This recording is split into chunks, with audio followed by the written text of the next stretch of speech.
আসসালামু আলাইকুম। আশা করি সকলেই ভালো আছেন। আজ আমি রান্না করব চুনো মাছের চচ্চড়ি। তো এখানে আমার ভাসুর কিছু মাছ দিয়ে পাঠিয়েছে আমাদেরকে,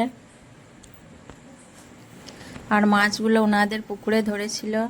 এখানে সব রকমই মাছ আছে, পুঁটি মাছ আছে, আর আছে মৌরলা মাছ, আর আছে আমচালা মাছ। তো পুঁটি মাছের সাইজগুলি খুবই বড় বড় আছে, আর টাটকা মাছ দেখেও ভালো লাগছে। এই মাছগুলোর কাঁটা থাকে, এগুলোকে আমরা আমচালা মাছ বলি।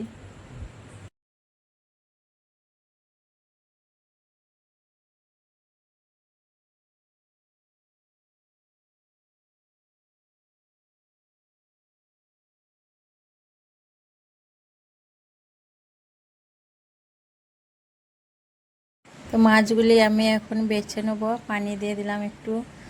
আর যে আমচলা মাছগুলি আছে ওগুলো কাঁটা থেকে, ওই মাছগুলো আমি বেছে আলাদা করে নেব, কারণ মাছগুলো দোদুরার সময় হাতে কাটা ভুকে যেতে পারে। আর এই মাছের আমি দোদুরে আঁশগুলো ছাড়িয়ে নেব।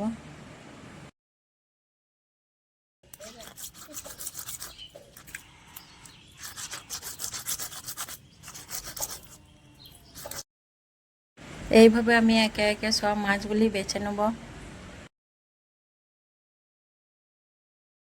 মাছগুলোর সব আঁশ উঠানো হয়ে গেছে, এখন আমি বটি দিয়ে মাছের পেটগুলো কেটে নেব।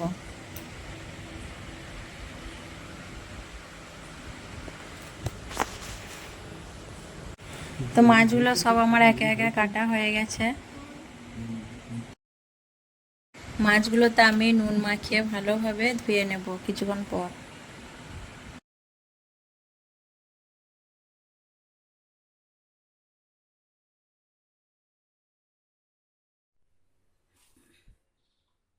তো মাছ চচ্চড়ি রান্নার জন্য আমি এখানে নিয়েছি পেঁয়াজ কুচি, টমেটো কুচি, কাঁচা লঙ্কা কুচি, আর শুকনো লঙ্কা শিলে থেতো করে নিয়েছি।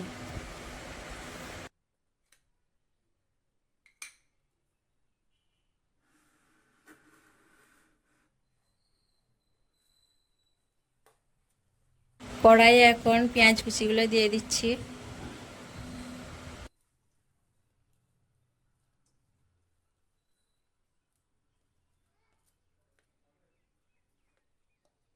দিয়ে দিচ্ছি টমেটো কুচি, শুকনো লঙ্কাটাও দিয়ে দিচ্ছি।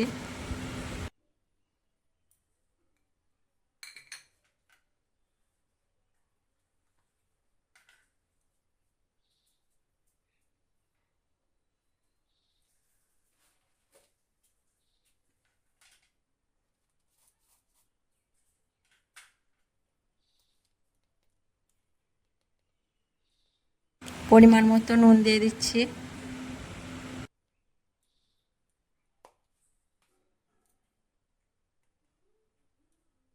হাফ চামচ হলুদের গুঁড়া দিয়ে দিচ্ছি। হলুদ বেশি দিব না, কারণ চুনো মাছে বেশি হলুদ হলে খেতে ভালো লাগে না।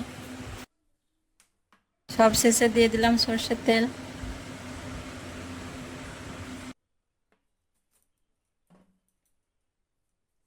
হাত দিয়ে খুব ভালোভাবে পেঁয়াজগুলো চটকে চটকে মেখে নেব, কারণ পেঁয়াজগুলি ভালোভাবে না মাখলে মাছ চচ্চড়ি কোনো স্বাদটাই ভালো হবে না।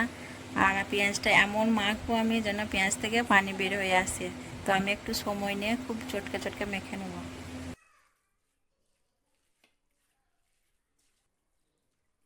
তো দেখুন আমি এমন পেঁয়াজটি মেখেছি যে পেঁয়াজ থেকে পানি বের হয়ে এসছে, আর এইভাবে পেঁয়াজটা মাখতে হবে। পেঁয়াজ মাখা হয়ে গেছে, এখন ধুয়ে রাখা চুনো মাছগুলি দিয়ে দিচ্ছি। মাছগুলি দেওয়ার পর আবার আমি ভালোভাবে মাখিয়ে নেব।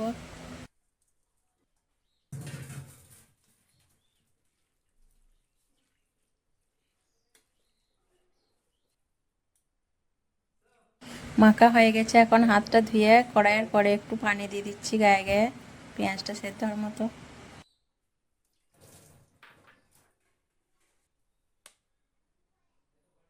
ওপর থেকে আরও একটু সর্ষের তেল ছড়িয়ে দিলাম। দিয়ে দিলাম 4টে কাঁচা লঙ্কা চেরা।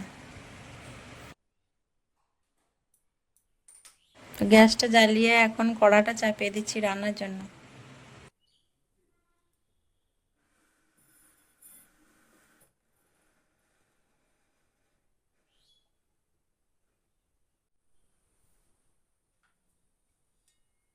ঢেকে দিয়ে এখন আমি কিছুক্ষণ হাই ফ্লেমে রান্নাটা করব, তারপর ফুটে গেলে ফ্লেমটা কমিয়ে দেবো। কিছুক্ষণ পর আমি ঢাকাটা খুলে দেখে নিচ্ছি ফুটে এসছে কিনা। হ্যাঁ, ফুটে গেছে। এখন একটু আস্তে আস্তে নাড়াচাড়া করে নিচ্ছি।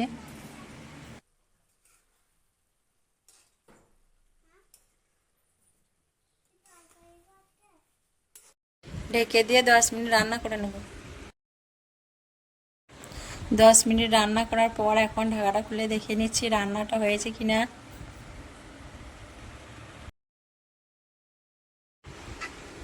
তো রান্নাটি আমার হয়ে গেছে।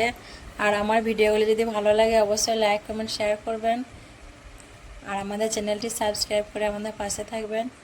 আর মাছের রান্না থেকে তেল ছেড়ে বেরিয়ে এসছে, রান্না হয়ে গেছে, কত সুন্দর একটা সেন্ট বের হচ্ছে মাছের। তো সবাই ভালো থাকবেন, সুস্থ থাকবেন। আল্লাহ হাফিজ, আসসালামু আলাইকুম। আবার আসবো পরের ভিডিও।